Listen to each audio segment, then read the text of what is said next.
नमस्कार विद्यार्थी मित्रों। सेठ जे सोनावाला हाई स्कूल में अहमदाबाद, विषय सामाजिक विज्ञान, धोरण 10। विद्यार्थी मित्रों, आज आपणे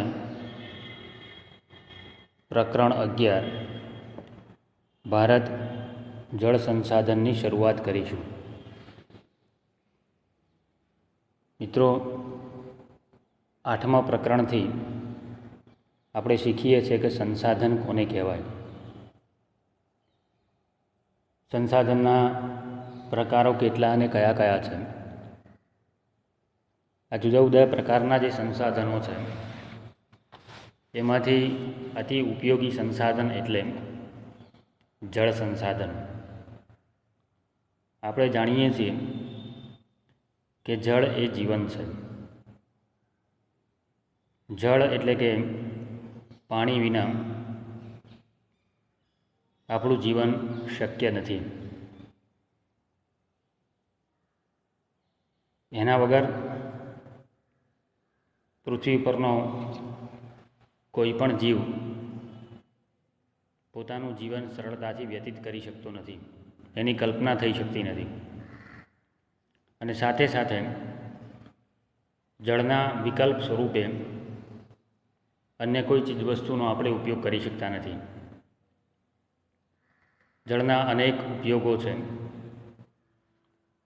જન્મથી માંડીને મૃત્યુ સુધી, સવારથી માંડીને સાંજ સુધી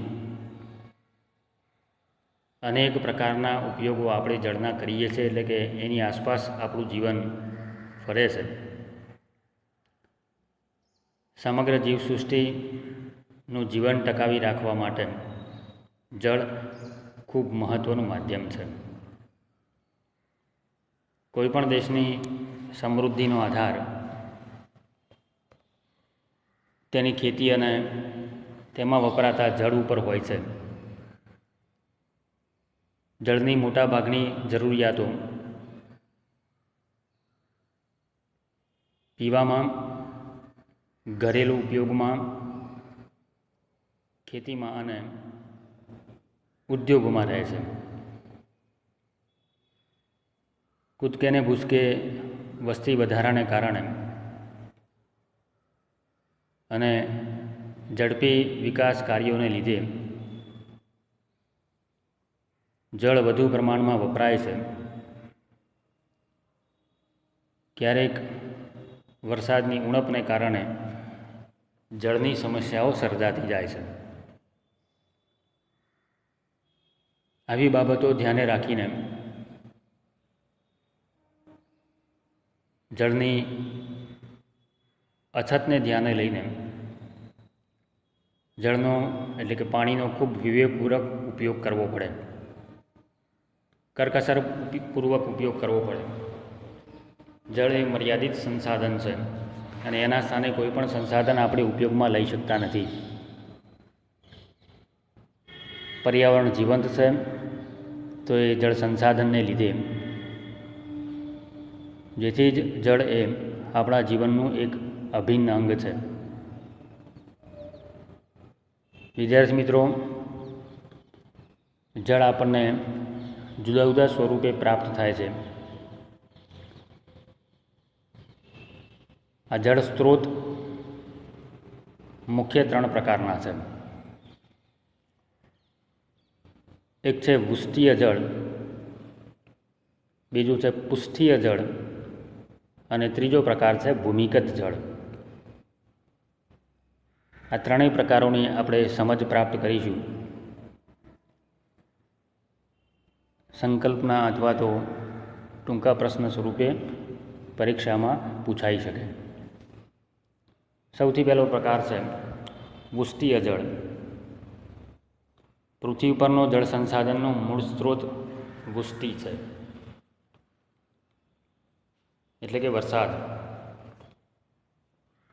નદી, સરોવર, ઝરણા કે કૂવા એ ગૌણ સ્ત્રોત છે। આ બધા જ સ્ત્રોત વૃષ્ટિને આભારી છે। એટલે કે વરસાદ ઉપર આધારિત છે.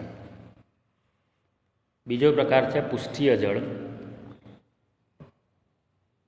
પૃથ્વીની સપાટી ઉપરનું જળ જે નદી, સરોવર, તળાવ, સાગર, ઝરણા વગેરે સ્વરૂપમાં આપણને જોવા મળે છે એ પૃષ્ઠીય જળ છે. અને ત્રીજો ભાગ છે ભૂમિગત જળ. ભૂમિગત જળ એટલે જમીનમાં સંગ્રહાયેલું જળ. મુખ્ય જળ સ્ત્રોતોમાં ભૂમિગત જળનું સ્થાન ખૂબ અગત્યનું છે, કારણ કે મોટે ભાગે પીવાના પાણી તરીકે એનો ખૂબ મોટા પ્રમાણમાં આપણા દેશમાં ઉપયોગ થાય છે. પૃષ્ઠીય જળના અવશોષણથી ભૂમિગત જળ પ્રાપ્ત થાય છે. એનો જથ્થો અમર્યાદિત છે. ભારતમાં ઉત્તરના મેદાની વિસ્તારમાં 42% ભૂમિગત જળ છે. દક્ષિણ ભારતમાં ઉચ્ચ પ્રદેશ અને પર્વતીય વિસ્તારોને કારણે ભૂમિગત જળનું પ્રમાણ ઓછું જોવા મળે છે. વધુ પડતો ઉપયોગ, બેફામ ઉપયોગ, કાળજીપૂર્વકના ઉપયોગ ન થવાને કારણે ભૂમિગત જળની માત્રા ધીમે ધીમે ઘટતી જાય છે અને એ વધુને વધુ ઊંડાઈએ પહોંચતું જાય છે. ભૂમિગત જળનો સૌથી વધુ ઉપયોગ સિંચાઈ માટે કરવામાં આવે છે.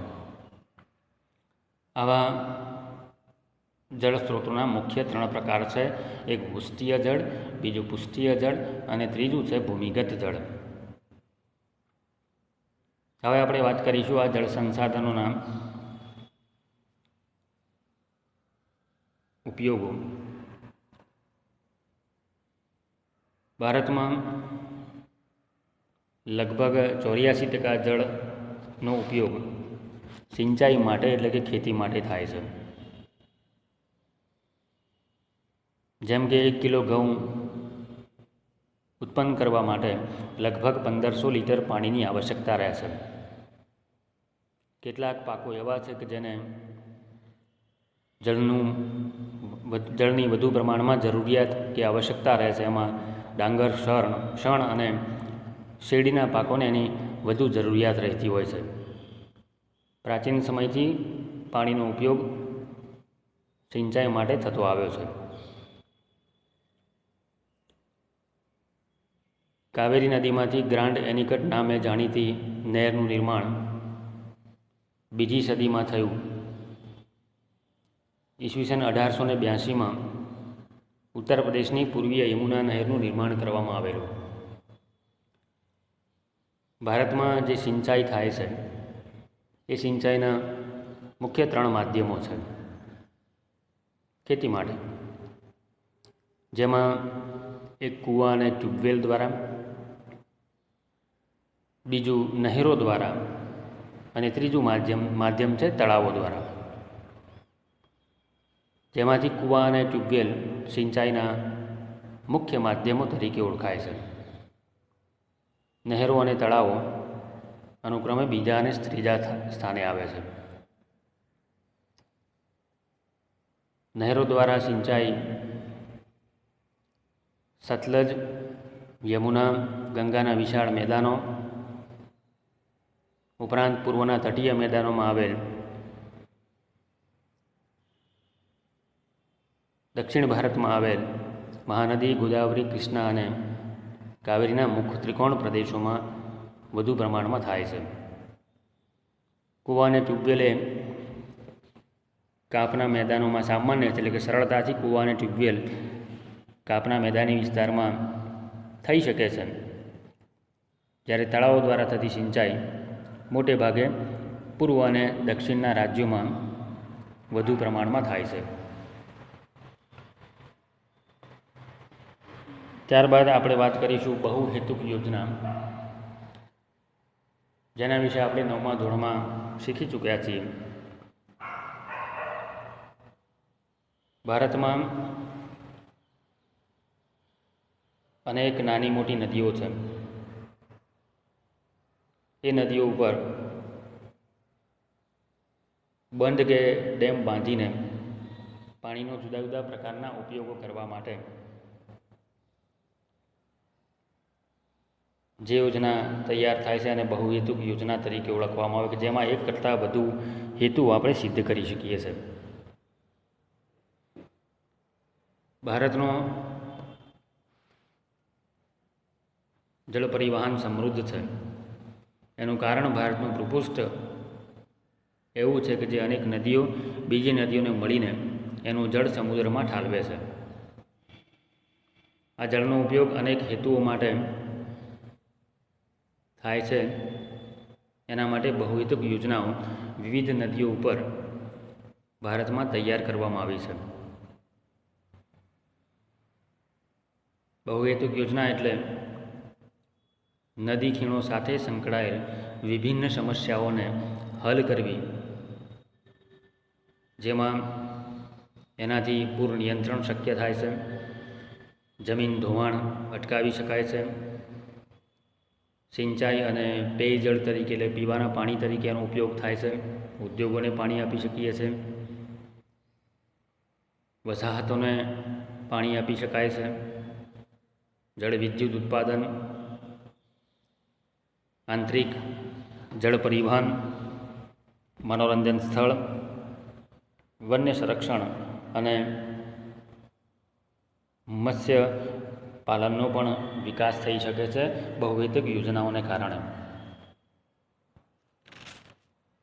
ભારતમાં અનેક નદીઓ ઉપર નાના મોટા સ્વરૂપે બહુહેતુક યોજનાઓ તૈયાર થઈ છે. એ ભારતની મુખ્ય બહુહેતુક યોજનાઓની વાત કરીએ તો ભાખરા નાંગલ યોજના સતલજ નદી ઉપર, જેનો લાભ પંજાબ, હરિયાણા અને રાજસ્થાન રાજ્યોને મળે છે. કોસી નદી ઉપર કોસી બહુહેતુક યોજના, જેનો લાભ પ્રાપ્ત કરતું રાજ્ય બિહાર છે. દામોદર ખીણ યોજના દામોદર નદી ઉપર ઝારખંડ અને પશ્ચિમ બંગાળ. મહાનદી ઉપર આવેલ હીરાકુંડ યોજના ઓરિસ્સા. ચંબલ ખીણ યોજના ચંબલ નદી ઉપર મધ્યપ્રદેશ અને રાજસ્થાન એનો લાભ પ્રાપ્ત કરે છે. નાગાર્જુન સાગર યોજના કૃષ્ણા નદી ઉપર આંધ્રપ્રદેશ અને તેલંગાણાની સમસ્યાઓ હલ કરે છે. કૃષ્ણરાજ સાગર બહુહેતુક યોજના કાવેરી નદી ઉપર કર્ણાટક અને તમિલનાડુ એનાથી લાભ પ્રાપ્ત કરનાર રાજ્યો છે. તુંગભદ્રા યોજના તુંગભદ્રા નદી ઉપર કર્ણાટક અને આંધ્રપ્રદેશ. આપણા ગુજરાતની મહત્વાકાંક્ષી યોજના નર્મદા ખીણ યોજના, જ્યાં સરદાર સરોવરનું નિર્માણ થયું છે નર્મદા નદી ઉપર, જેનાથી મધ્યપ્રદેશ, ગુજરાત, રાજસ્થાન અને મહારાષ્ટ્ર રાજ્યને એનો લાભ પ્રાપ્ત થાય છે. કડાણા અને વણાકબોરી મહીસાગર નદી ઉપર આપણા ગુજરાતમાં. તાપી નદી ઉપર ઉકાઈ અને કાકરાપાર. અને સાબરમતી નદી ઉપર ધરોઈ બહુહેતુક યોજના, જે આપણા રાજ્ય ગુજરાતમાં આવેલી છે. આવી અનેક બહુહેતુક યોજનાઓ ભારતની મુખ્ય બહુહેતુક યોજનાઓ તરીકે ઓળખવામાં આવે છે કે જેનાથી અનેક ઉપયોગો કે હેતુઓ આપણે સિદ્ધ કરી શકીએ છીએ. વિદ્યાર્થી મિત્રો, આજે આપણે અહીંયા સુધી ચર્ચા કરીશું. પ્રકરણના બાકીના ભાગની ચર્ચા હવે પછીના તાસમાં કરીશું. અસ્તુ. જય હિન્દ.